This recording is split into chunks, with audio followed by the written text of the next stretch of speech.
Сайн байцгаана уу бүгд. Өнөөдрийн мэнд.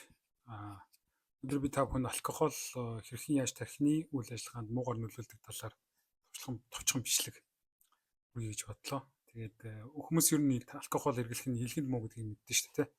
Гэхдээ сүүлийн үеийн олон улсын судалгаануудаар харуулж байгаагаар болохоор тархины үйл ажиллагаанд ч гэсэн нөлөөтэй гэдэг нь одоо батлагдсан билээ. Хэдийгээр одоо бага хэмжээгээр уусан ч гэсэн одоо анхаарал төвлөрөл муудах, ой тогтоолт сулрах одоо мартаж санах зэрэг тиймэрхүү шинж тэмдгүүд илэрсэн гэж байгаа байхгүй. Тэгээд нийт маш том судалгаа хийгдсэн мөлий 36,000 гаруй хүн хамруулсан. Энийг би бичлэгийнхаа сүүлд тайлбар оруулъя.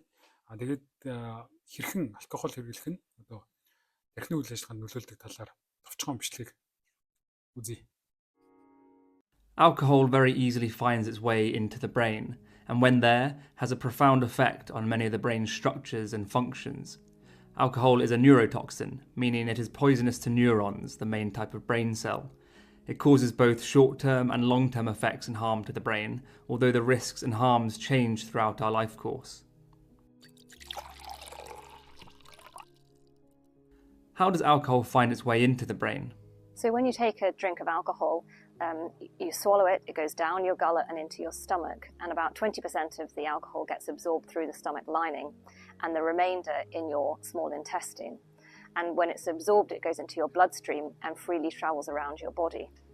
Now, normally there's a kind of protective barrier between the blood and the brain, but because alcohol is such a small molecule, it can get across that barrier quite easily and enter the brain. The blood-brain barrier normally protects the brain from harmful substances. The reason alcohol makes people feel intoxicated is because of this ability to enter the brain. It can also affect the peripheral nervous system, including our nerves. This can cause numbness in the hands and feet and erectile dysfunction. Once in the brain, alcohol affects a chemical messenger called GABA, or gamma-aminobutyric acid, which works to slow down brain activity. Alcohol enhances GABA's effects, which leads to relaxation, sedation, and impaired cognitive function. At the same time, alcohol slows the activity of glutamate, a chemical messenger responsible for increasing brain activity and energy levels. This imbalance between GABA and glutamate explains alcohol's immediate effects on the brain, such as slurred speech, poor coordination, and slower reaction times. So alcohol can travel freely across the brain and affect really most areas of it, but there are a few parts that I might mention specifically.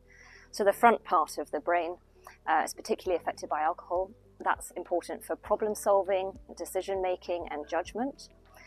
There's a smaller part within the brain called the hippocampus, which is important for memory function and affected early in Alzheimer's disease that we found links with alcohol.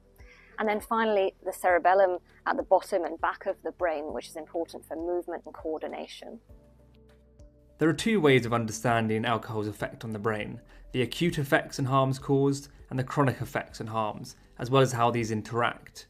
The acute or short-term effects include slower reaction time, poorer concentration, poorer fine motor skills, and slurred speech.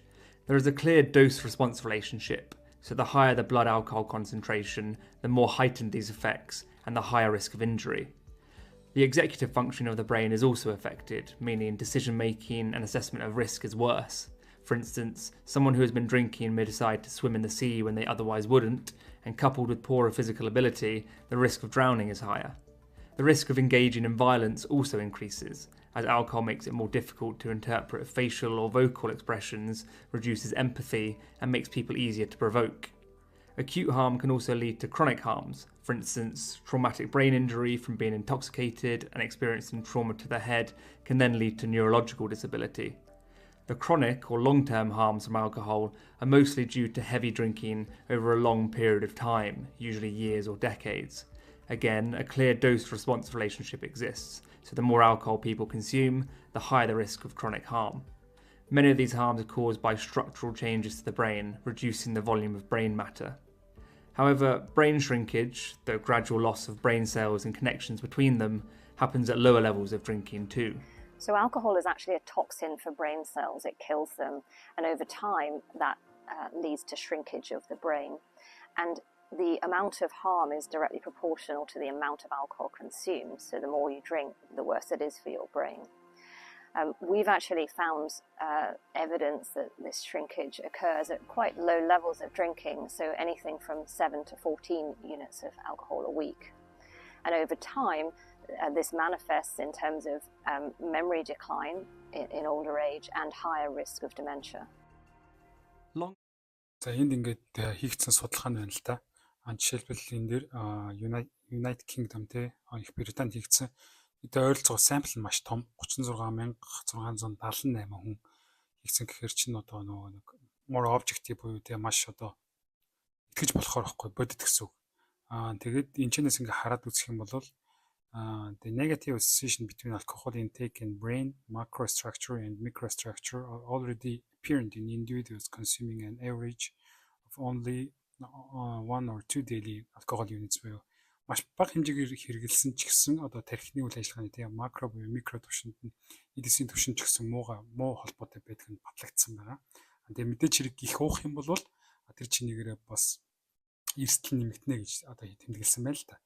Тэгээд ингээд доошлуулад харуул chronic excessive alcohol consumption is associated нөгөө нэг маш удаан хугацааны турш одоо арх уух юм болвол энэ нь болохоор cardiovascular disease буюу одоо зүрх судасны өвчин, nutrition deficiency буюу одоо хоол тэжээлийн дутагдал, шин тэжээлийн дутагдал тийм cancer, heart failure, accelerate aging буюу одоо хөгших процессыг удаашруулдаг гэсэн. Ер нь их уух тусам л ер нь бол муу болол явчихна гэсэн үг.